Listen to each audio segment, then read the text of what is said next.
Bonjour tout le monde. Bon, 4 ans, 4 ans que les Gilets jaunes ont démarré. Aujourd'hui, je vois beaucoup de publications qui indiquent que c'est une fête. Nous fêtons les 4 ans des Gilets jaunes. Comme même l'anniversaire, mais je suis pas d'accord avec ça, je vais vous dire pourquoi. Pour moi, une fête, on peut fêter quelque chose, mais je voudrais parler des oubliés aujourd'hui. Je voudrais vraiment vous parler des oubliés et de toutes les personnes de l'ombre. De toutes les personnes de l'ombre qui ont fait énormément de ce mouvement. Parce que je trouve, moi personnellement, qu'on met toujours trop en avant une toute petite minorité de personnes à travers ce mouvement. Ce que des gens appellent des figures, des leaders, des machins, des bidules, des trucs. Respect à toutes ces personnes-là parce qu'ils ont fait beaucoup, mais je voudrais parler des personnes de l'ombre aujourd'hui avec vous. Je voudrais vous parler pour démarrer cette vidéo et pourquoi j'appellerai jamais ça une fête. Parce qu'il y a des gens au tout début des Gilets jaunes qui se sont fait faucher sur un rond-point, sur un point de mobilisation et qui en ont perdu la vie. Et je voudrais aujourd'hui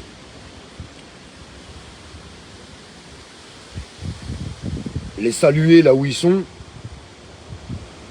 parce qu'ils sont sortis pour défendre le pouvoir d'achat de tout le monde, pour essayer de descendre les valeurs de tout le monde et embrasser leur famille et leurs proches. Parce que je pense qu'il ne faut pas les oublier. Vous savez, ces gens qu'on oublie toujours trop vite. Ce jeune Steve tombé dans la Loire par une charge d'État qui a perdu la vie. Zineb qui a perdu la vie. Tous ces gens mutilés, atrophiés,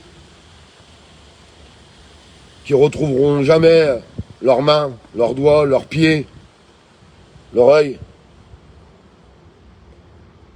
Toutes ces familles déchirées,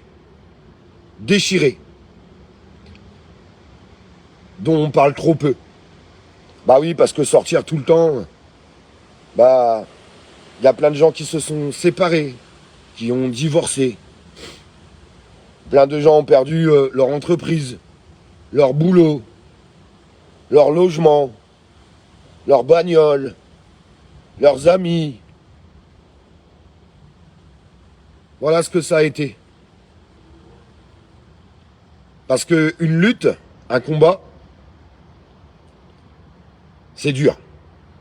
Ça prend beaucoup de temps. Ça prend beaucoup d'énergie. Et toutes les personnes que je viens de citer ont sacrifié leur énergie, leur temps et leur vie au service des autres. Au service des autres. Je pense qu'il ne faut pas l'oublier. Je pense qu'il faut le dire. Je vous demande de partager ce petit live, s'il vous plaît, un maximum, pour que ça puisse se diffuser un peu partout. On ne peut jamais oublier tous les moments, tous ces beaux moments qu'on a passés. Parce qu'on en a passé des beaux aussi. Des moments de fraternité, des moments de joie. Des moments où, quand on voyait cette foule dense, on y croyait, dur comme fer. Parce qu'on avait cette force en nous, cette ferveur, cette solidarité. Tout le monde était là et tout le monde avançait. Je voudrais continuer de parler des gens qu'on ne parle jamais.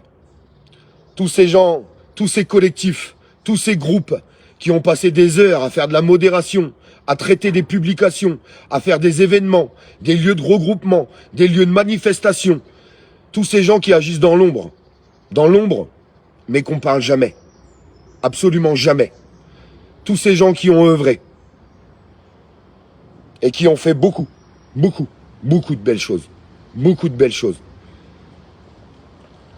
Ils en ont pris plein la tête, comme tout le monde. Parce que vous savez, malheureusement, quand on essaie, les gens qui essaient finissent toujours par en prendre plein la tête. Toujours. C'est tellement simple. C'est tellement simple de critiquer quelqu'un qui essaye de faire quelque chose. Tellement simple. Donc non, pour moi, cette date, c'est pas une fête. Et ça ne pourra jamais être une fête.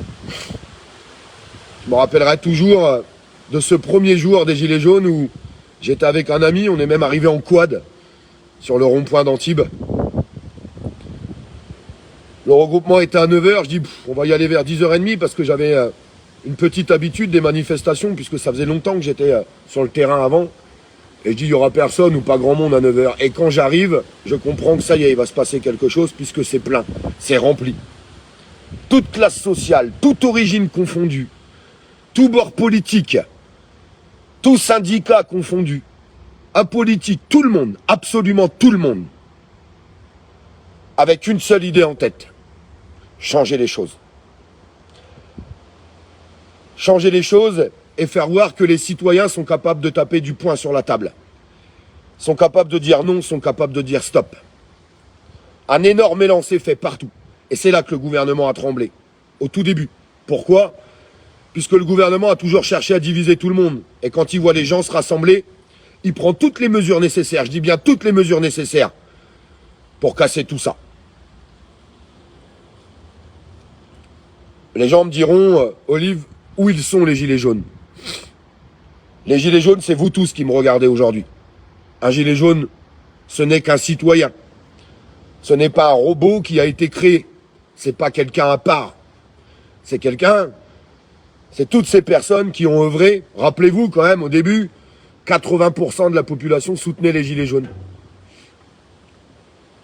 Eh ouais, 80%. Et puis le gouvernement a fait tout ce qu'il fallait. Pour nous diviser, pour nous corrompre, pour nous salir. Violence d'État, amendes, images à la télé et dérive de certains comportements au sein même du peuple. Il faut savoir le dire. Dérive de certains comportements au sein même du peuple. Mais est-ce qu'on aurait le droit de cracher sur la moindre personne qui est sortie dans la rue, même s'il aurait fait une erreur? Parce qu'on a tous fait des erreurs. J'ai fait des erreurs. Vous avez fait des erreurs. On a tous fait des erreurs. Tous. Parce qu'on est juste des êtres humains. Et vous savez, quand vous êtes confronté à une certaine violence d'État, à une certaine misère sociale grandissante,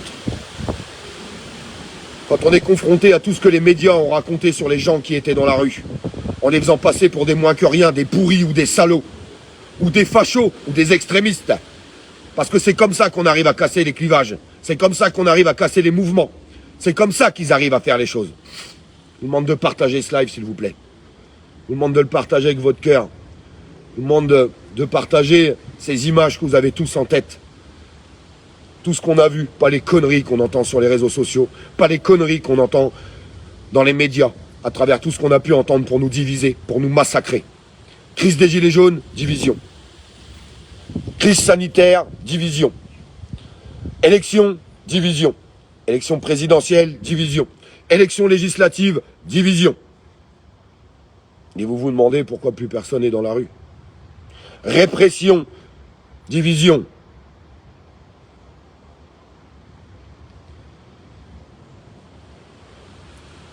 Tristement, 4 ans après, rien ne s'est arrangé. Tout s'est empiré. Vous avez raison. Vous avez entièrement raison. L'énergie, le gasoil, les salaires, l'alimentation, tout a augmenté et pas qu'un petit peu. Pas qu'un petit peu.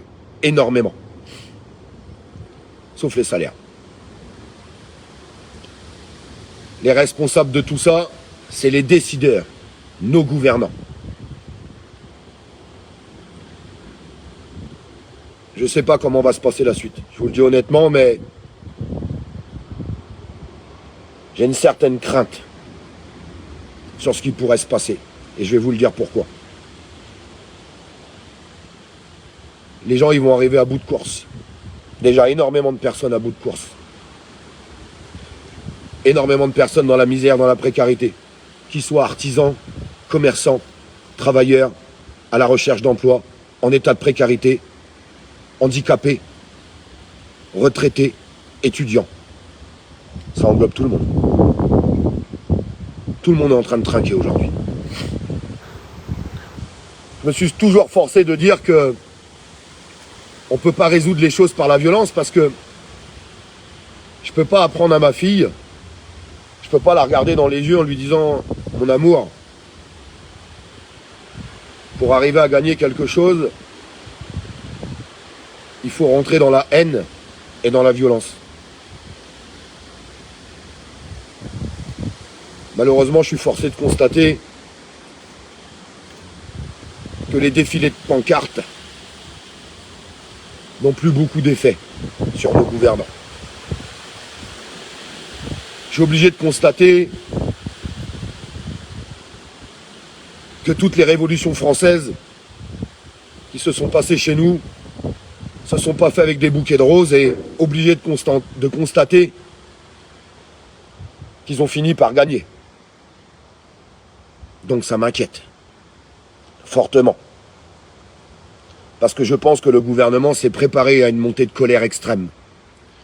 Je pense que le gouvernement s'est armé comme il fallait, à travers des lois, à travers des blindés, à travers tout ce qu'il en suit.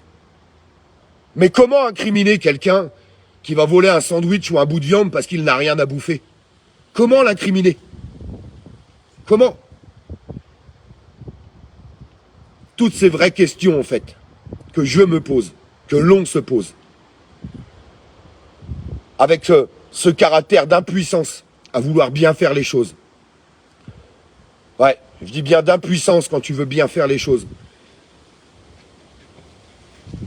On se pose toujours la question pourquoi les gens arrivent à rentrer dans une colère et dans une haine à un certain moment donné.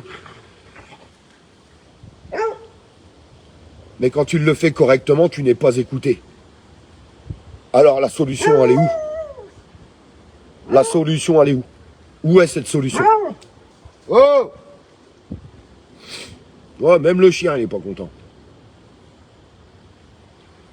On verra bien ce qui va se passer. Tout ce que je sais, et j'en ai qu'une certitude. Avec ou sans gilet, les citoyens de ce pays finiront par se révolter. C'est mathématique. C'est mathématique puisque ils sont en train de tout pulvériser. Et quand tu as perdu ta boîte à cause d'un gouvernement, quand tu as perdu ton boulot à cause d'un gouvernement, quand tu as perdu ta maison à cause d'un gouvernement, quand tu as perdu ton appartement à cause d'un gouvernement, quand tu as perdu ta femme à cause d'un gouvernement, quand tu as perdu le pouvoir de nourrir correctement ta famille à cause d'un gouvernement, quand tu as perdu le pouvoir de vivre dignement à cause d'un gouvernement, quand tu as perdu ta liberté à cause d'un gouvernement, quand tout le monde s'est divisé à cause d'un gouvernement. Ouais, c'est mathématique. Les gens finiront par sortir. C'est pas faute de les avoir prévenus. À mon avis, gouvernants, tenez-vous prêts. Parce qu'avec tout ce que vous avez fait, avec tout ce que vous avez fait subir, avec tout ce que vous faites subir à tous les citoyens, n'importe quel niveau de ce pays, n'importe quelle classe sociale de ce pays,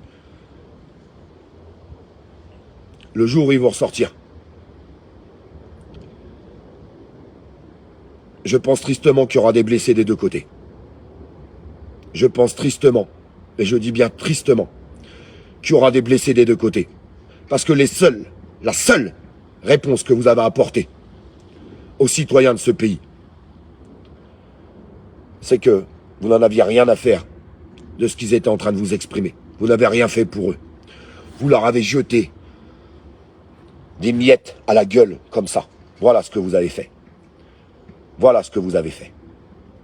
Pendant que vous continuez de vivre, vous, gouvernants, vous, politiques, dans vos châteaux dorés, avec vos chauffeurs, dans vos belles maisons, avec vos frigos pleins, il y en a qui sont en train de crever aujourd'hui.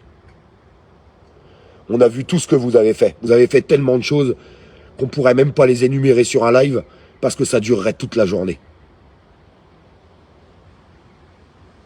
Vous l'emporterez jamais au paradis. Et souvenez-vous bien d'une chose, c'est que tôt ou tard, le peuple finit toujours par gagner. Aujourd'hui, ce n'est pas qu'un problème français, c'est un problème mondial. Faites attention. Parce que des citoyens au niveau mondial, on a 1 milliard de fois plus que vous. 1 milliard de fois plus que vous. Et quand vous aurez poussé tout le monde à bout, absolument tout le monde à bout, planquez-vous. Planquez-vous. C'est les 4 ans des Gilets jaunes aujourd'hui. Apprenez à pardonner. Apprenez à admettre qu'on peut tous se tromper. Et moi aussi je l'admets. Vous voyez, il y a des gogoles qui rigolent sur le live. Ça les fait rire. Vous savez, c'est ce qu'on appelle les trolls de canapé qui sont écrasés le cul dans leur canapé mais que vous avez jamais vu dans la rue et qui sont capables de regarder leurs enfants dans les yeux en leur disant « Je n'ai rien fait. Absolument rien fait et je ne ferai jamais rien. » Ça s'appelle des parents indignes. Je vous parle des trolls qui rigolent et qui sont même pas capables de passer de l'information, qui préfèrent détruire l'information, qui préfèrent nous diviser. On est rentré dans leur panneau à un certain moment donné. Et si on n'est pas capable de changer les choses à travers toutes ces guerres de division, tous ces abrutis qui préfèrent s'en prendre à des citoyens, au lieu de s'en prendre aux décideurs, aux gouvernants, eh ben on n'arrivera jamais à rien. Alors tous ces abrutis qui passent leur temps avec leur page, j'en ai encore vu un hier soir d'abruti qui s'appelle Livio Coffret, qui était sur le live du média de Mike, qui dit « Moi, je vais m'en prendre à Olivier jusqu'au bout. » Espèce de sale crétin. Livio Coffret, il va falloir que tu admettes que derrière ma page, il y a des milliers de personnes. Et le but, c'est qu'on arrive à tous se rassembler. T'es un abruti, Livio Coffret. Un abruti fini. Comme tes proches m'ont appelé, me l'ont dit, irrécupérable. Vous savez pourquoi? Je vais vous dire la vérité ce soir, pourquoi Livio Coffret me fait la gueule. Pour 2 raisons. La première, c'est qu'il m'avait amené une action. Et j'ai pas voulu en parler. Vous savez pourquoi? C'était l'action Pouette-Pouette. Il m'a dit, j'ai trouvé l'action pour sauver les choses. J'ai trouvé le truc, on est sauvés. On va tous aller dans nos voitures et on va tous klaxonner. Donc moi, je l'ai appelé l'opération Pouette-Pouette et j'ai pas voulu en parler. Non, parce que des opérations aussi ridicules, bah, je préfère pas en parler. Voilà. Alors il faut se réunir, mais avec certaines personnes, on ne pourra jamais se réunir. Jamais. Jamais. Parce que Livio Coffret, c'est un mec qui appelle tous mes abonnés, qui essaye de me détruire, qui invente n'importe quoi sur moi. Si vous écoutez Livio Coffret, je vole les petites vieilles. Je fais tout un tas de trucs de merde. Livio Coffret, à Montpellier. Ouais. Opération Pouette-Pouette. Puis après, je me suis fâché une 2e fois parce qu'il venait sur Paris, je lui avais trouvé un hébergement, et puis je le voyais pas arriver. Puis au bout d'un moment, comme je le voyais pas arriver, bah, je l'ai appelé. Il m'a dit non, c'est bon, j'en ai trouvé un autre ailleurs. D'accord, ok Livio Coffret. Opération Pouette-Pouette. Ferme ta bouche. Parce que par contre, il y a des personnes qui sont irrécupérables. Et c'est pas des personnes qui rassemblent ça. C'est des personnes qui divisent. Bah, quand on sera capable de virer toutes les personnes qui divisent, on arrivera à avancer. Je vous le dis très honnêtement. Ouais, parce qu'au bout d'un moment, il faut savoir dire les choses. Et il fait partie des gens qui divisent. Opération Pouette-Pouette. Je vous embrasse. L'hiver arrive. Et je vous jure que ça va être compliqué pour beaucoup de monde et on va avoir besoin de beaucoup d'entraide, je crois. Il va falloir qu'on aide un maximum les gens. Les gens qui sont chiffonnés, chamaillés à travers la crise Covid, à travers la crise des Gilets jaunes, à travers les élections. Essayez de pardonner quand c'est pardonnable. Essayez de retendre la main. Les gens ont besoin de ça. On a besoin de solidarité. Et on a besoin de s'aimer. Le gouvernement ne cherche qu'à nous diviser. Et puis certains citoyens ne cherchent qu'à nous diviser. Moi je sais contre qui je fais mon combat. Contre les gouvernants, les décideurs, et contre certaines personnes malheureusement irrécupérables, qui font que faire baisser les bras aux autres. Que faire baisser les bras aux autres. Je vous embrasse. Partagez ce message. Soutien à tous.